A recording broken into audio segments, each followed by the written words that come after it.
কত মানুষের দাফন করাইলাম, কত মানুষের জানাজা পড়াইলাম, কত মানুষের গোসল করাইলাম। দেখা যায় মৃত্যুকালে অনেকে পায়খানা করে দিছে, অনেকে প্রস্রাব করে দিছে। মরণের সময় অনেকে জিহ্বাটা বড় হয়ে গেছে, আর ভিতরে যায় না। সন্তানের পাশে বসে কাঁদে, বাবার চোখ দুটি বন্ধ করতে যায়, বন্ধ হয় না। পা দুটি বেঁকা হয়ে যায়, সোজা করা যায় না। এমন মৃত্যু হয় মুসলমান, শুনে না আমার বাজানেরা, শুনে না। এই মৃত্যু মানুষের এক নম্বর বিপদ। পালানোর কোনো জায়গা নাই, পালানোর কোনো পথ নাই, পালানোর মতো কোনো ব্যবস্থা নাই। এই মরণের চিন্তা যার মধ্যে নাই, তার মতো বোকা মানুষ আর দুনিয়ার মধ্যে নাই। আল্লাহ, আমাদের মরণ কি তুমি সহজ করে দিও। জোরে জোরে চিল্লায় বলেন আল্লাহু আকবার। আমার মরণ আসিবে কখন কেউ তো জানি না। আমার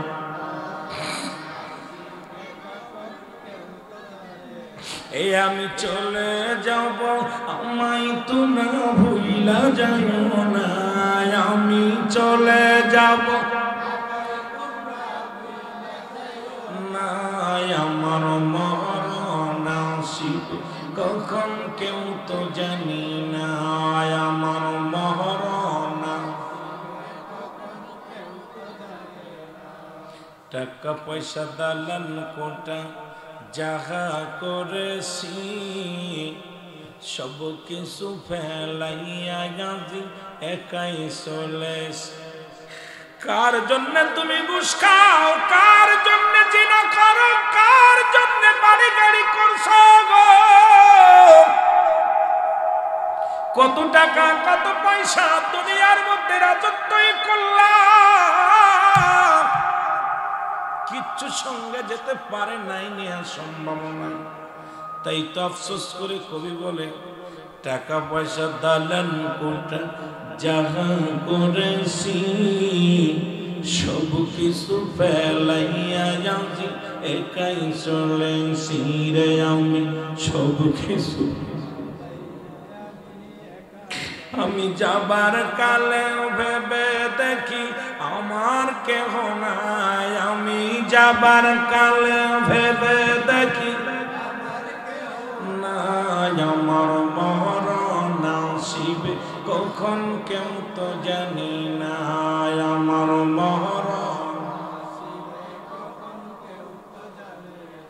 কুল্লু মান আলাইহা ফান, সব শেষ করে দিবে কে? আল্লাহ বলে, বান্দার এই জমিনটা আমি রাখবো না।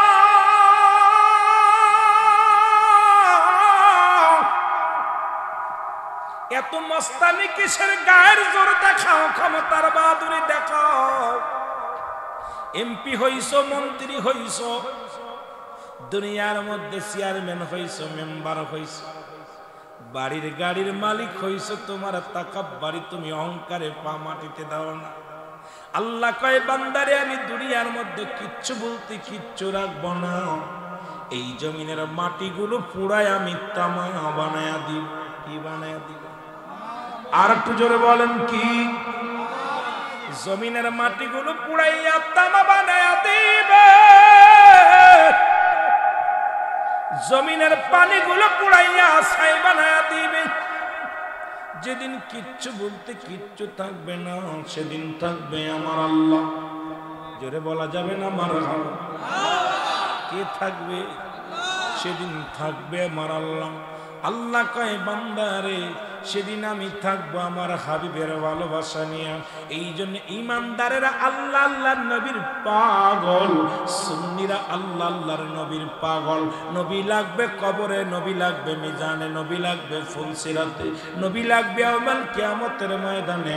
এই জন্য নবীর ইশকে পুইরা পুইরা চাই হয় ইমানদার, নবীর ইশকে পুইরা পুইরা চাই হয় সুন্নি জনতা। এইটা আশিকের মনের খোরাক মিটে যায়। আশিক যখন নবীর ভালোবাসা ভালোবাসার প্রেমের মালা গলায় নাই, সঙ্গে সঙ্গে আশিকের কলিজা ঠান্ডা হয়ে যায়। কারণ এই কবরের মধ্যে নবী আসবে, নবী লাগবে, দুনিয়ার মধ্যে নবী লাগবে। নবী নিজেই বলেন হায়াতি খায়রুল লাকুম, আমি আমার দুনিয়ার জিন্দেগির মধ্যে আমার হায়াতের জিন্দেগিটা আমি নবী আমার উম্মতের জন্য কল্যাণ স্বরূপ। এই পৃথিবীর মধ্যে নবী আগমন করেছে উম্মতের জন্য কল্যাণ স্বরূপ হইয়া। উম্মতিরা রে শরিয়াত তরিকত তাকিকত মারফত যেদিকে তাকাইবে সেদিকেই নবী, সংসার জীবনে নবী, কবরের মধ্যে নবী, মিজানের মধ্যে নবী, ফুলসিরাতের মধ্যে নবী। নবী বলে তুমি শরিয়াতে তাকাও নবী, শাদী করবা নবী, নবী ব্যবসা বাণিজ্য করবা নবী, রাজ্য চালাইবা আমার নবী, তুমি যা করবা সব তার মধ্যে আমার নবী। নবী বলেন হায়াতি খায়রুল লাকুম, আমার হায়াতের জিন্দেগিটা আমার উম্মতের জন্য কল্যাণ স্বরূপ। আবার নবী বলে মুসলমান ওয়াফাতি খায়রুল লাকুম, আমি নবী ইন্তেকাল করেছি, আমার নবী মারা গেছে মুসলমান শুনে নাও। এখন আমরা শুধু মরি নয়, নবী ইন্তেকাল করেছে। আল্লাহ কয়, আল্লাহর নবী ডাক দিয়ে কয় ওয়াফাতি খায়রুল লাকুম, আমি নবী দুনিয়া থেকে বিদায় হয়ে গেছি, এটা আমার উম্মতের জন্য কল্যাণ স্বরূপ। কারণ এই দুনিয়া থেকে বিদায় নিয়া আমি নবী কান্দি পেরেশানিত আছি আমার উম্মতের জন্য। কারণ উম্মতিরা যখন দুনিয়ার মধ্যে কোনো ভালো কর্ম করে আমি নবী সঙ্গে সঙ্গে আমার মালিকের দরবারে প্রশংসা করি গো। আবার যখন কোন উম্মতির গুনাহের কাজ করে সঙ্গে সঙ্গে আমি নবীজি আমার আল্লাহর দরবারে উম্মতের হইয়া ইস্তেগফার করি, ক্ষমা চাই। সুতরাং এই নবীজি ইন্তেকাল করে উম্মতের কল্যাণের জন্য, কারণ উম্মতকে বাঁচানোর জন্য নবী এই দুনিয়ার মধ্যে আগমন করেছে, নবী উম্মতের বাঁচানোর জন্য। আবার দুনিয়া থেকে বিদায় নিছে উম্মতের জন্য, উম্মতের বুকে নিয়ে ঘুমায় আছে রহমতের নবী। সেই নবীজির পক্ষে থাকো, দুনিয়াতে সাকসেস হবে, কামিয়াব হবো। সেই নবীর প্রেম ভালোবাসা যার অন্তরে যতটুক, তার ঈমান বলতে ততটুক। নবীর প্রেম ভালোবাসা যার অন্তরে নাই, তার ঈমান বলতে কিছু নাই। জোরে জোরে চিল্লায়া বলা যাবে না আল্লাহু আকবার। কষ্ট হচ্ছে আপনাদের? বলতে পারেন হুজুর কবরের ওয়াজের ভিতরে নবী টানেন। আহা, নবী বিনে বান্ধব না। কবরে হুয়ায়াও কা বিসমিল্লাহি ওয়া আলা মিল্লাতি, এই মিয়া রাসূলের মিল্লাতে থাকবে কবরে, ওখানেও নবী। জোরে বলেন ঠিক কি? আরো জোরে বলেন। কষ্ট হয় বুঝিয়া সে আলোচনা। আরে মরণ, কত রূপ যৌবন, কত টাকা পয়সার জমিদার, ইয়ং বয়াস, মোটর সাইকেলে উঠলে দেখা যায় আরে ভাব, গাড়ি ঘুরে টান দিতেছে, মনে হয় এই আমার আর মরণ নাই। মানুষকে মানুষই মনে করি। হাই হাই, এই জীবনের যদি একবার চিন্তা করো, চক্ষু বুঝলে চক্ষুটা বন্ধ করে দেখো, একবার বন্ধ করে দেখো, কেউ তোমার কেউ তোমার সব। এই জন্য আমাকে আপনাকে সদা সর্বদাই মরণের চিন্তা করতে হবে। জোরে বলেন ঠিক? একটু মহব্বতের সঙ্গে দুরূদ শরীফ পড়েন। আল্লাহুম্মা সাল্লি আলা নবিয়িনা শাফিঈনা মাওলানা মুহাম্মদ। আল্লাহুম্মা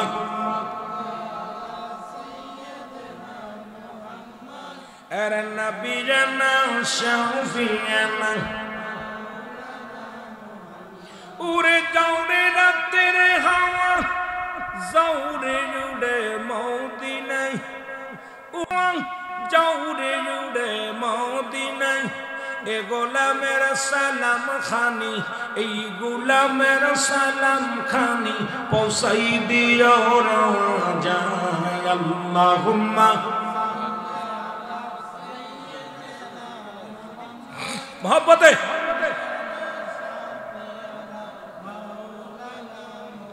আদম যখন মাটি পানি, মরণ নবীজি খোদা রাসূল।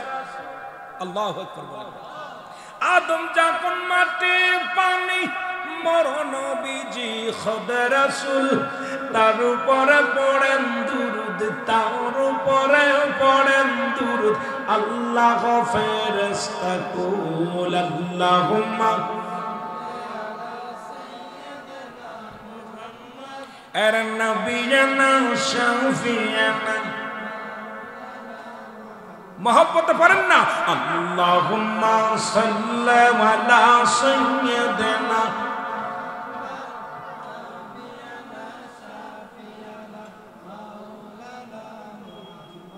এ দুনিয়ার মুসলমান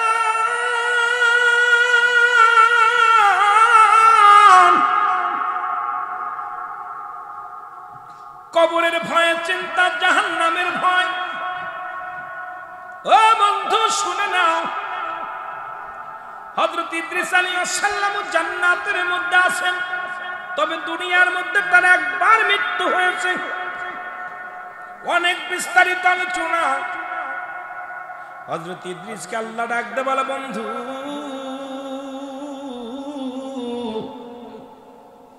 তুমি জান্নাতের মধ্যে কেমনে আছো বলে আল্লাহ অনেক ভালো আছো বলে জান্নাত পেয়ে কি খুশি বলে হ্যাঁ বলে জান্নাতের নিয়ামত পেয়ে কি আপনি খুশি বলে হ্যাঁ তবে একটা কষ্ট আল্লাহ বলে ইদ্রিস রে তোমার কি কষ্ট বলে আল্লাহ তোমার আজরাইল যখন আমার রূহটা বাইর করেছিল মনে হয় আমার একটু কষ্টটা দিয়েছে বেশি এই মৃত্যু যন্ত্রণা আমার গা থেকে যায় না এরে আল্লাহ ডাকতে বলে জিবরিল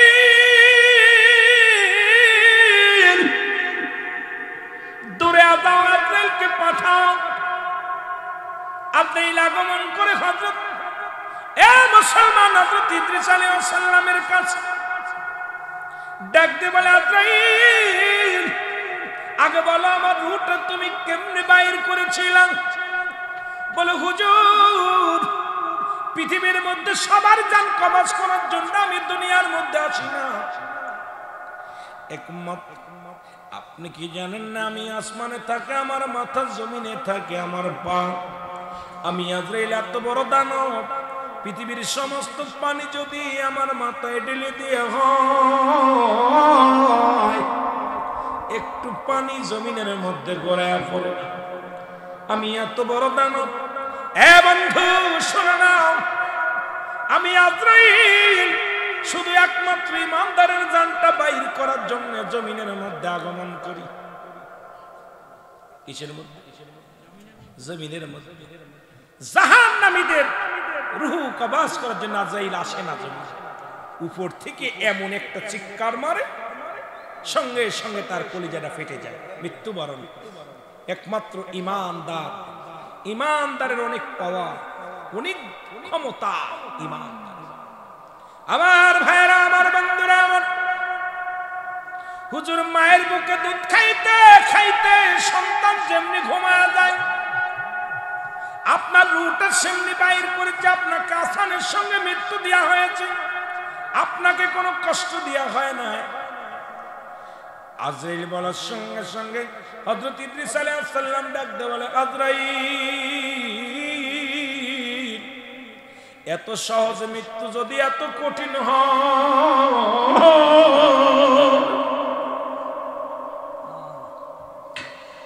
এত সহজ মৃত্যু যদি এত কঠিন হয় রে যারা এই মরণের সময় যন্ত্রণায় ছটফট করে যারা মরণের সময় প্রস্রাব পায়খানা করে দেয় তাদেরকে কত কষ্ট দাও রে মুসলমান শুনে নাও ওই সহজ মৃত্যুরা যদি এত কঠিন হয় ওই সহজ মৃত্যুরা যদি এত কঠিন হয় কঠিন মৃত্যুটা কত কঠিন হবে জোরে জোরে বলেন ঠিক কিনা আমার মরণ আসিবে কখন কেউ তো জানি না আমার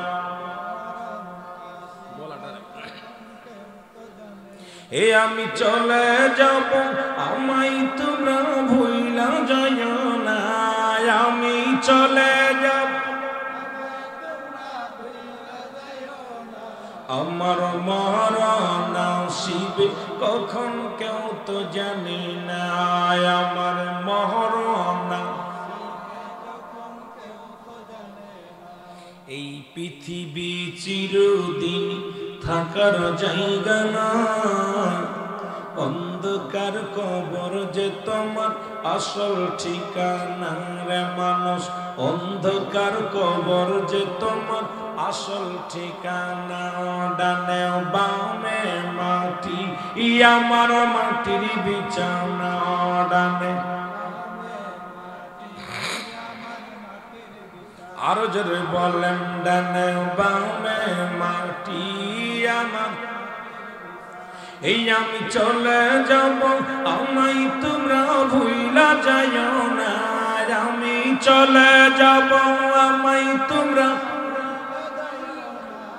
আমার মরণ আসিবে কখন কেউ তো জানি না, আমার মরণ। এ দুনিয়ার মুসলমান শোনা, তারই বোঝা গেল এক নম্বর বিপদ হলো মানুষের মরণ। পালাবে কোথায়, পালানোর পথ নাই। যেদিন সবাই শেষ হয়ে যাবে, দুনিয়াটা শেষ হয়ে যাবে, এর আজরাইলেরও মৃত্যু হবে, মিকাইলেরও মৃত্যু হবে, ইসরাফিলের মৃত্যু হবে, জিবরাইলেরও মৃত্যু হবে রে মুসলমান। এই মরণের কথাটা বলতে যায় একটু ওদিক টাচ দিয়ে যায়, টাচ দিলে আপনি ভালো বুঝতে পারবেন। যেদিন সব মাখলুকাতের মৃত্যু হয়ে যাবে গো, আমার আল্লাহ ডাক দে বলে, এক জিবরিল এখন জমিনের মধ্যে কে কে আছে একটু খবর লাও। খবর আসমান থেকে জমিন পর্যন্ত, পূর্ব থেকে পশ্চিম পর্যন্ত খবর নাও। সত্তলা জমিনের মধ্যে আমি হলাম স্রষ্টা, তোমরা হলে সৃষ্টি। এই সৃষ্টির জগতে কি কি আছে জিন্দা আমি একটু জানতে চাই। আমার আল্লাহকে জানা দিবে আল্লাহ এই জমিনের মধ্যে সব কিছু চূর্ণ বিচ্ছিন্ন হয়ে গেছে, এখন বাকি আছি আমরা 4 জন ফেরেশতা, আর বাকি আছেন আপনি, অবশিষ্ট আছে 5 জন। জোরে জোরে চিল্লায়া বলা যাবে না আল্লাহ। আর একটু জোরে বলবেন। আমার মালিক ডাকতে বলবে, আজরাইল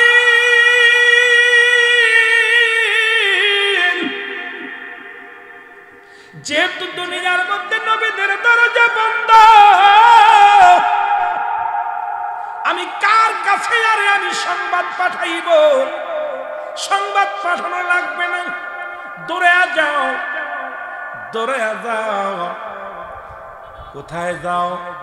যায় হযরত জিবরিল আলাইহিস সালামের জানটা বাইর করে নিয়ে আসো। জিবরিল আলাইহিস সালামকে সালাম দিবে আজরাইল আলাইহিস সালাম, আসসালামু আলাইকুম হে আল্লাহর ফেরেশতা। মনোনীত ফেরেশতা শুনেন, আমি আপনার কাছে আসছি। বলে কেন আসছো? বলে আজরাইল কেন আসে আপনি জানেন না?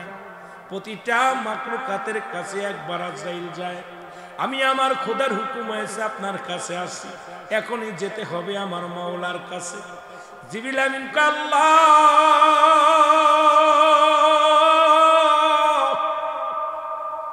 আমি বার্তাবাহক ছিলাম পৃথিবীর মধ্যে, তোমার নবীগণের নবীর দাওয়াত পৌঁছায়, তোমার সংবাদ পৌঁছায় দিছে। আদম থেকে শুরু করে আদম নবীর কাছে আমি জিবরিল আমিন আগমন করেছি 12 বার। ইদ্রিস আলাইহিস সালামের কাছে গেছি 4 বার। ইব্রাহিম আলাইহিস সালামের কাছে গেছি আমি 450 বার। মুসলমান 42 বার। হযরত মুসা আলাইহিস সালামের কাছে গেছি 450 বার। আখির নবীর কাছে গেছি মুসলমান 24,000 বার।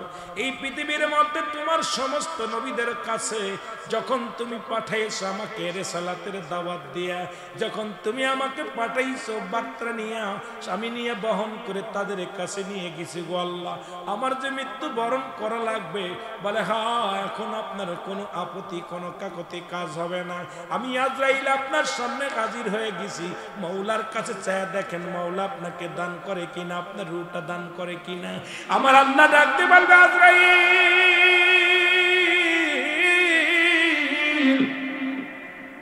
আমার আর দরকার নাই, একমাত্র জিন্দা থাকবো আমি স্রষ্টা। স্রষ্টার কোনো মৃত্যু নাই, সৃষ্টির মৃত্যু আছে। যেহেতু জিবরিল আমিন সৃষ্টির মধ্যে পড়ে গেছে, নিয়ে আসো তারে তাড়াতাড়ি, দেরি করো না, দৌড়ায়া যাও। সঙ্গে সঙ্গে জিবরিল আমিন মুসলমান রূহটা দেওয়ার জন্য প্রস্তুতি হবে। যন্ত্রণা একটা চিৎকার মারবে আজরাইল, আরে রূহ বাইর, তুই কষ্ট, আমি যন্ত্রণা সহ্য করতে পারি না মালিক। এমন জোরে একটা চিৎকার মারবে রে, এক চিৎকারে রূহটা বাইর হয়ে যাবে। আমার আল্লাহ বলবে আজরাইল আর কে আসি? বলে আল্লাহ আমরা তিনজন আসি। কই যাও, চলে যাও। কোথায় চলে যাই? ইসরাফিলের জানটা বাইর করো। ইসরাফিলের আর দরকার নাই, ইসরাফিলের রূহটা বাইর হয়ে যাবে। বলে আছে কয়জন? বলে আল্লাহ আমরা দুইজন, আর আপনি আছেন। বলে যাও, চলে যাও, মিকাইলের জানটা বাইর করো। মিকাইলের কাছে চলে যাবে, মিকাইল এরকম একটা চিৎকার মারবে। এবার ডাকতে বলবো আর কে আছে? বলে এখন আল্লাহ আপনি আর আমি, আর কেউ নয়। তখন আজরাইল বুঝতে পারে না আমার চলে যেতে হবে, আমার থাকা সম্ভব নয়। জোরে জোরে চিল্লায় বলা যাবে না আল্লাহু আকবার। সর্বশেষ আজরাইল, আমার মালিক ডাকতে বলে আজরাইল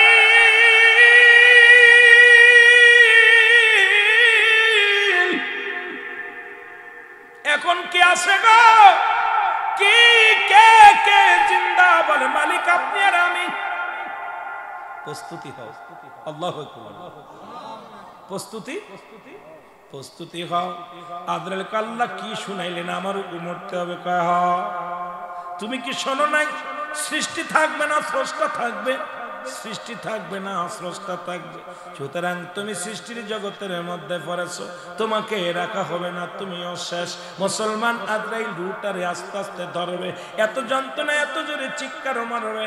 ওই আজরাইলের চিৎকার যদি দুনিয়ার মানুষ এই জামানার সেই জামানার মধ্যে থাকতো, সমস্ত মানুষগুলো হাত ফেল করে মারা যেত। আজরাইল এত জোরে বিকট আওয়াজ দিবে, এক আওয়াজে আসমান জমিনের মধ্যে থরে কম্প উঠে যাবে। একটা চিৎকার মারিয়া আজরাইল ডাকতে বলবে মালিক,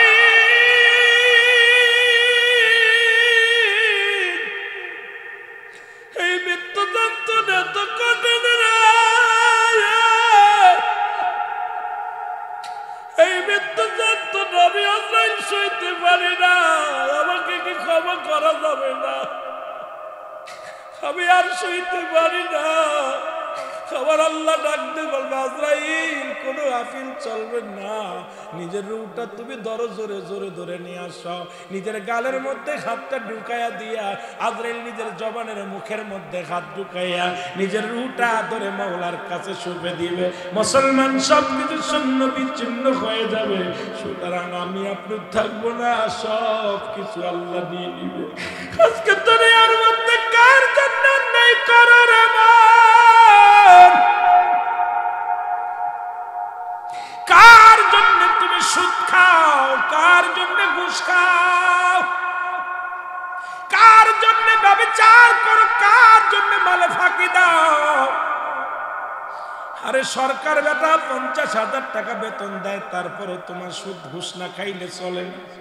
আরে কার জন্য? যাদের জন্য তুমি ঘুষ খাও, যাদের জন্য তুমি বাড়ি গাড়ি করলা, কেউ তোমার নয়। এখনই তুমি চোখ দুটো বন্ধ করে দেখো, আদরের ছেলে তোমার নয়, আদরের মেয়ে তোমার নয় রে। পৃথিবীর কেউ তোমার নয়, সবাই তোমার বিদায়ের জন্য পাগল হয়ে যাবে, কেউ রাখবে না। জোরে জোরে চিল্লায় বলা যাবে না আল্লাহু আকবার। একটু মহব্বতের সঙ্গে দুরূদ শরীফ পড়েন আল্লাহুম্মা।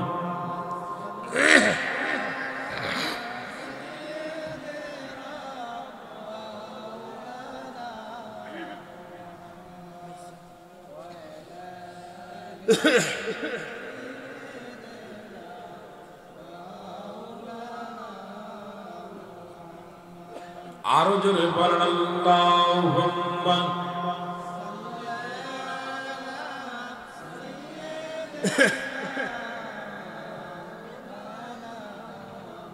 জোরে জোরে ওয়ালা আলি সাইয়্যিদিনা।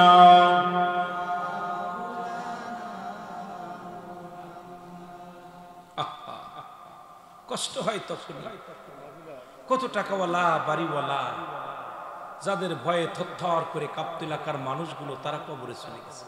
এই কবরের উপর দিয়া গরু ছাগলে ঘাস খায়, কবর উপর দিয়ে কুত্তা শিয়ালে পায়খানা করে, কবর থেকে খেদানোর মতো। এমনও লোক ছিল এই বর্ডার অঞ্চলে যাদের ভয়ে এলাকার মানুষগুলো থরথর করে কাঁপতো, জোয়ারদারদের ভয়ে, সর্দারদের ভয়ে, মোল্লাদের ভয়ে, বিশ্বাসদের ভয়ে। আজকে তারা কোথায়? তারা কবরে শুয়ে আছে।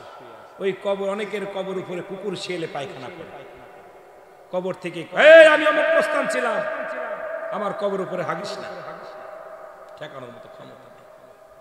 এই হলো আমার আপনার জিন্দেগি। হয়তো কত বছর দেখা গেছে, হিসাব করে গড় আয়ু মানুষের 70 বছর। কত বছর? জোরে বলেন না, কত বছর? 70 বছরে 10 বছর চলে গেছে বাল্য জীবন। কয় বছর? জোরে চিল্লায় বলেন, কত বছর? 10 বছর বাল্য জীবন। থাকলো কত? কথা কয় না। লেখাপড়া করেন না আপনারা? কত বছর? 60 বছর। 60 বছরে 30 বছর চলে গেছে ঘুমের মধ্যে। থাকলো কত? ঘুমাইতে চলে গেছে 30 বছর। থাকলো কত? 30 বছর। এই 30 বছরে 10 বছর চলে গেছে আপনার হলো যৌবন কাল। এরপরে বিয়ে করছেন, আর হলো চলে গেল 15 বছর। 15 বছর থাকলো 5 বছর। গড়ে দেখা গেল 15 বছরের থাকলো 5 বছর। এই 5টা বছরও আমার আল্লাহর ইবাদত বন্দেগী করতে পারেন না। আপনি মিলায় দেখেন, আপনি আপনার 70 বছরে কয়দিন আপনি আমার আল্লাহর ডাকছেন? সব জিন্দেগি আপনার। 24টা ঘন্টার ভিতরে আমার আল্লাহর জন্য 1টা ঘন্টা। এই 17 রাকাত নামাজ পড়তে 1টা ঘন্টা সময় ব্যয় হয় না। কত ঘন্টা? কথা বলেন না কেন? কত ঘন্টা? 1 ঘন্টা ব্যয় হয় না। অথচ আপনার হলো এই দিনটা 24 ঘন্টা, 23 ঘন্টা আপনার। কয় ঘন্টা? 23টা ঘন্টা আপনার। 1টা ঘন্টা আল্লাহ দিবেন, তাও পারেন না। বলেন দি 5 ওয়াক্ত নামাজ পড়তে কি 1 ঘন্টা সময় যায়? 1 ঘন্টা সময় লাগে না। দেখা যায় আপনার জিন্দেগি থেকে এই 1টা ঘন্টা আপনি প্রতিদিন আল্লাহর ইবাদত বন্দেগী করতে পারেন না। তো আল্লাহ যদি আমাদেরকে দয়া না করে, জান্নাতে যাওয়া সম্ভব? জোরে বলেন, যা সম্ভব? আল্লাহর কাছে কাঁদবেন, চোখের পানি ছেড়ে কাঁদবেন, বললাম আল্লাহ আমাদেরকে মাফ করে দেন, কারণ সবই তো আমার বলছি, আপনার কোনো বন্দেগী করতে পারি নাই। আল্লাহ যেন আমাদেরকে ইবাদত করার তৌফিক দান করে। সকলে বলুন আমিন। একটু মহব্বতের সঙ্গে দুরূদ শরীফ পড়ুন। আল্লাহুম্মা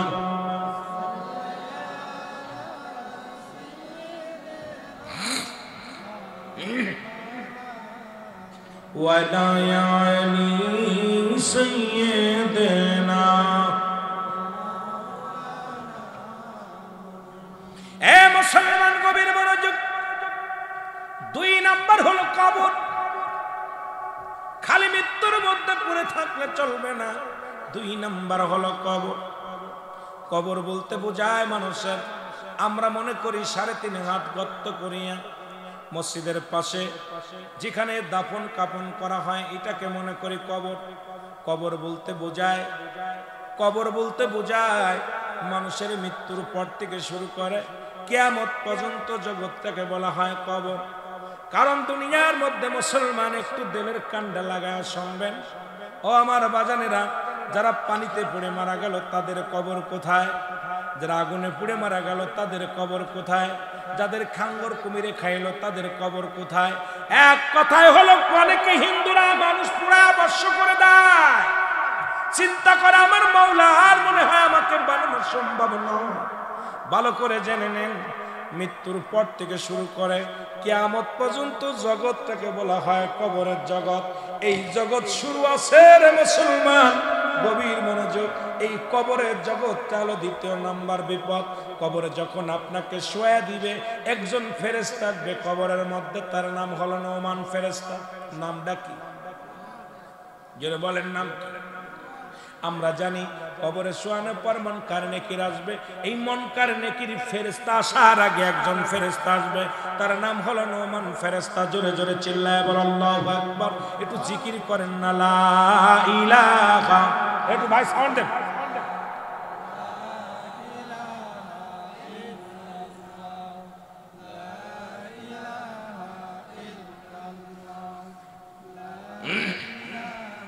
একটু জোরে জোরে বলেন লা ইলাহা। এরে লা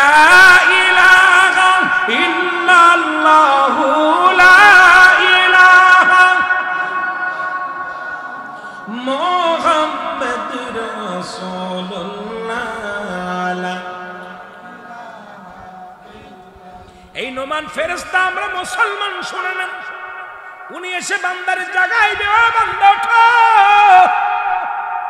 ডাক দে বলবে কোথায় মিজানুর রহমান ভুইয়া সাহেব, ওঠো, ডাক দে উঠাইবে, বান্দারে ওঠো, ও বান্দা উঠে পড়বে, বলবে বান্দা আমার নাম নোমান ফেরেশতা। দুনিয়ার মধ্যে দুজন ফেরেশতা ছিল, একজনের নাম কেরামন আর একজনের নাম কাতিবিন, যারা লেখার দায়িত্ব ছিল। আর একজন ফেরেশতা ছিল তোমার আমল নামাটা লেখার জন্য, তার নাম হলো মুসলমান, শুনে নাও। যিনি আর একজন জান কবজ করার জন্য দায়িত্ব ছিল, তার নাম হলো আজরাইল। আর আমরা হলাম কেরামন কাতিবিন, দুজন ফেরেশতা। এখন কবরের ভিতরে আমি প্রথম প্রবেশ করেছি, আমার নাম হলো নোমান ফেরেশতা। এরপরে আসবে কে? এরপরে কবরের ভিতরে আগমন করবে মুসলমান মুনকার নেকির। জোরে জোরে চিল্লায়া বলা যাবে না আল্লাহু আকবার। হে ভাই, ডাক দে বল বান্দা ওঠো। দুখানা কাগজ থাকবে হাতের মধ্যে, একখানা হলো নেকির কাগজ, আর একটা থাকবে বদির কাগজ। কবর 2 নাম্বার বলতেছিলাম, বিপদ হলো কবর। ডাক দে বল বান্দা এই নাও নেকির আমল, এই নেকির কাগজটা আগে দিবে। বান্দা কত রাকাত নামাজ পড়েছো, কতবার জিকিরি করেছো, কত জায়গা দান ধ্যান করেছো, কত ভালো কাজ করেছো, কোথায় নেকির কাজ করেছো, সে আমলনামাটা হাতের মধ্যে দিয়া দিবে। বান্দা দিকে আনন্দিত হবে, বলে বান্দা লিখে দাও, যার যার আমলনামা তার লেখা লাগবে। বাবা শুনে নেন, দুনিয়ার পরীক্ষা আর কবরের পরীক্ষার কথা শুনে নেন। কেউ লেখা কেউ লিখে দিবে না। এই যে কেরামন কাতিবিন লিখে রাখছে, এটা আপনার নিজ হাতে লেখা লাগবে। এটা মুসলমান কোন ফেরেশতা লিখবে না, আপনার আমলনামাটা আপনার নিজ হাতে লেখা লাগবে। বান্দা ডাক দে বলবে আমি লিখবো, আমার কাছে তো কলম নাই। ফেরেশতা ডাকতে বল বান্দারে কলম নাও, এটা হলো কলম, ডান হাতের শাহাদাত আঙ্গুল মুবারক হলো তোমার কলম। আল্লাহু আকবার। কোন কলম? কথা কয় না, এই জোরে কয় না, এই শাহাদাত আঙ্গুলটা হলো কলম।